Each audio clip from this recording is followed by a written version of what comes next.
महामहिम राष्ट्रपति जी, आदरणीय उपराष्ट्रपति जी, गांव गरीब किसान मजदूर के हृदय सम्राट भारत के प्रधानमंत्री जी, लोकसभा के माननीय अध्यक्ष जी और इस सभागार में उपस्थित सभी सम्मानित सांसद, भूतपूर्व सांसद और आमंत्रित सबों को मैं सादर नमस्कार करता हूँ। मुझे ये उत्कृष्ट कैसे समझा गया? न मेरा बाप उत्कृष्ट न मेरी माँ उत्कृष्ट, न मेरे खानदान में कोई उत्कृष्ट, न मुझे किसी का अनुग्रह, न किसी का अनुकंपा, न किसी का मेरे पीछे नाम, न मेरे पीछे कुछ, लेकिन फिर भी मुझे उत्कृष्ट चुना गया। मैं उस चुनने वाले को हृदय से धन्यवाद देता हूँ।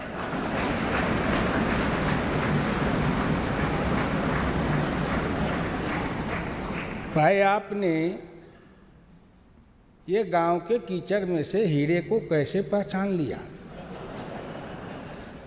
अब तक तो कितने पाँव लगे, कितने ठोकर लगे, कितने अपमान सहे, लेकिन जब मैं बैठा करता था तो मेरी पत्नी मुझे कहा करती थी कि आपको कभी उत्कृष्ट सांसद का पुरस्कार मिलेगा, कोशिश करिए। तो मैं कहता था मैं कोशिश क्या करूँगा, क्योंकि वो भी राजनीति में है, वर्षों से सक्रिय रही। हम शंकर पार्वती जी के जैसे संवाद करते रहते हैं। तो मैंने कहा चलो काली माई सोचेगी तो कर देगी। मैं उनकी पूजा करता हूँ, मेरी कुल देवी है।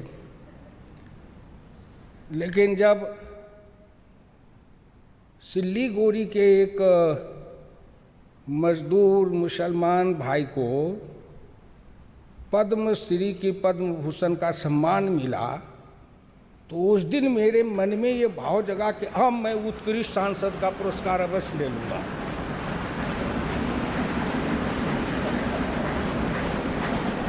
ये अंतर मन से बोध हुआ। क्यों?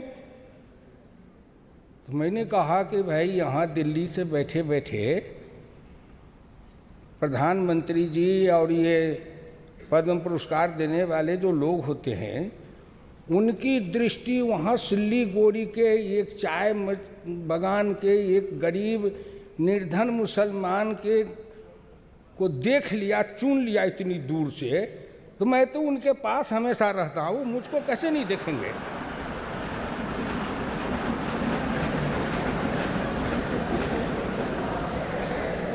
कैसे नहीं देखेंगे?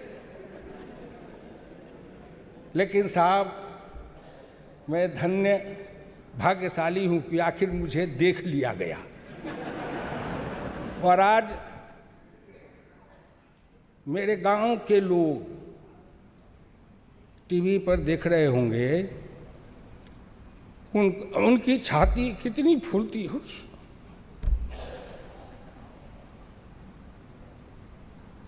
आपने मुझे सम्मानित नहीं किया है। हिंदुस्तान के करोड़ों निर्धन, निर्बल, पिछड़े, दलित, उपेक्षित, उपहासित, पीड़ित, प्रताड़ित, वो गरीबनी माँ जो कीचड़ में चलती थी, कभी जीवन में सनलाइट और लाइफ बॉय साबुन नहीं देखा। ऐसे माँ की गोद से निकले हुए एक किसान के पुत्र को आपने उत्कृष्ट सांसद बनाया। ये संसद की, संविधान सभा की देन है साहब। मुझे प्रेरणा मिली थी उस दिन जिस दिन नरेंद्र मोदी प्रधानमंत्री बने थे, तो बैठे थे हम घर में, आपस में चर्चा कर रहे थे। ये उत्कृष्ट सांसद के लिए आवेदन पढ़ रहे थे। मेरी पत्नी ने कहा आप भी आवेदन भरवाओ। कृषि समिति के हमारे जो साथी सदस्य लोग थे उन्होंने कहा कि हम लोग आपको वो स्पॉन्सर करेंगे। तो हमने कहा कर दो भाई, लेकिन मुझे हुआ कि मुझे जरूर उत्कृष्ट माना जाएगा, क्योंकि जब एक गरीबनी मजदूरीनी साधारण माँ के कोख से जन्मा हुआ एक गरीब फुटपाथ पर सोने वाला, चाय बेचने वाला भारत का प्रधानमंत्री बना है, तो ये उत्कृष्ट सांसद का पुरस्कार कोई उससे बड़ा है?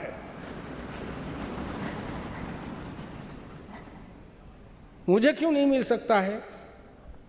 ये जो हमारे अंदर भाव जगते हैं, प्रेरणा, ये लोकतंत्र की देन है। भाई राजनाथ जी बैठे हैं, जब ये अध्यक्ष थे उत्तर प्रदेश के, तो मैं इनके साथ कार्यक्रम में ले जाते थे मुझे घुमाने के लिए। एक बार दुर्घटना हुई, उसमें गाड़ी में आग लग गई, हम दोनों तो जल के मर ही जाते। भगवान को बचाना था, इसलिए कि आज मुझको उत्कृष्ट सांसद कैसे पुरस्कार मिलता अगर मर गए होते जल के गाड़ी में। ईश्वर की कृपा थी। मैं आप लोगों से ज़्यादा नहीं कहूँगा, इतना ही कहूँगा कि मुझे विश्वास है, इस संसद में विश्वास है, मुझे संविधान में, और विश्वास है मुझे इस देश की करोड़ों निर्धन, निर्बल, पिछड़े, दलित, उपेक्षित, उपहासित, प्रताड़ित उस गरीब मजदूरों के विश्वास पर, और मुझे विश्वास है उस डॉक्टर लोहिया की बानी पर, जिन्होंने मुझे कहा था हुकुमचंद तुम अटूट निष्ठा के साथ मेरी बात को मान के आगे बढ़ते जाओ। एक न एक दिन आएगा जब हिंदुस्तान में किसी गरीब, निर्धन, निर्बल माँ के कोख से जन्मा हुआ अति पिछड़ा का बेटा भारत का प्रधानमंत्री बन सकता है। मुझे यहाँ तक लाने में बहुतों का योगदान है साहब, आपको असंभव होगा। मैं तो 1950 का संघ का स्वयंसेवक हूँ, और मेरे उम्र के तो स्वयंसेवक मिलेंगे भी नहीं, क्योंकि मैं 1950 में संघ का स्वयंसेवक बना। और मेरी विडंबना देखे कि मैं संघ का स्वयंसेवक था, रोज दोनों शाम सखा जाता था, और कॉलेज में समाजवादी युवजन सभा में मंच पर से मैं डॉक्टर लोहिया का झंडा लेके चलता था। और न मुझे समाजवादी पूछते थे कि संघ के स्वयंसेवक हो, कैसे यहाँ आते हो। और न संघ का स्वयंसेवक कोई पूछता था कि आप समाजवादी पार्टी में जाते हो, यहाँ क्यों आते हो। दोनों में कोई नहीं पूछते थे। आज़ादी के साथ मैं काम किया।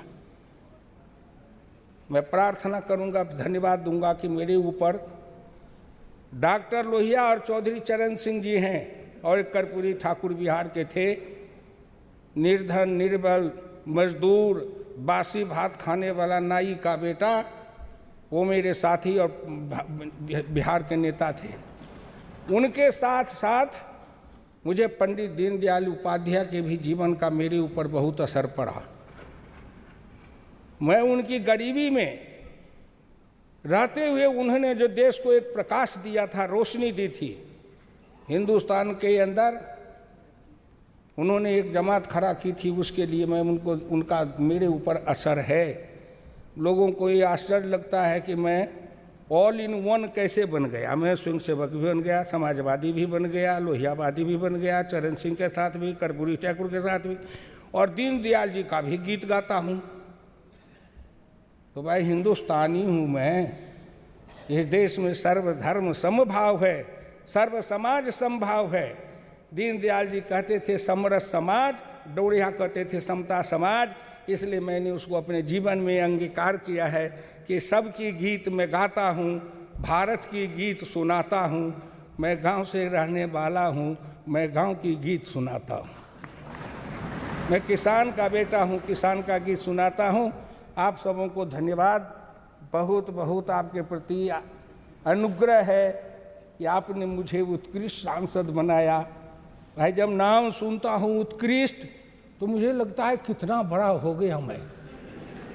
शायद लगता है कि गीता में भगवान कृष्ण ने जो विराट रूप दिखाया था, शायद उत्कृष्टता प्रदान किए आपने। मैं 77 से आया, 42 बरस तक इस संसद के गुंबद के नीचे घूमते रहा, गीत सुनाते रहा। अब तो शायद मैं चुनाव भी नहीं लड़ने वाला हूँ। जीवन के इस अंतिम चरण में 42 बरस तक इस संसद में रहने के बाद अंतिम में अपनी उत्कृष्टता का पुरस्कार देकर के जो विदाई समारोह में मुझे सम्मानित किया है, इसके लिए मेरा समाज, मेरे क्षेत्र के मधुबनी के गांव के गरीब किसान सभी आपके लिए अनुग्रहित रहेंगे साहब, सभी आपके लिए अनुग्रहित रहेंगे। बहुत बहुत धन्यवाद। बहुत बहुत धन्यवाद। श्री हुक्मदेव नारायण यादव,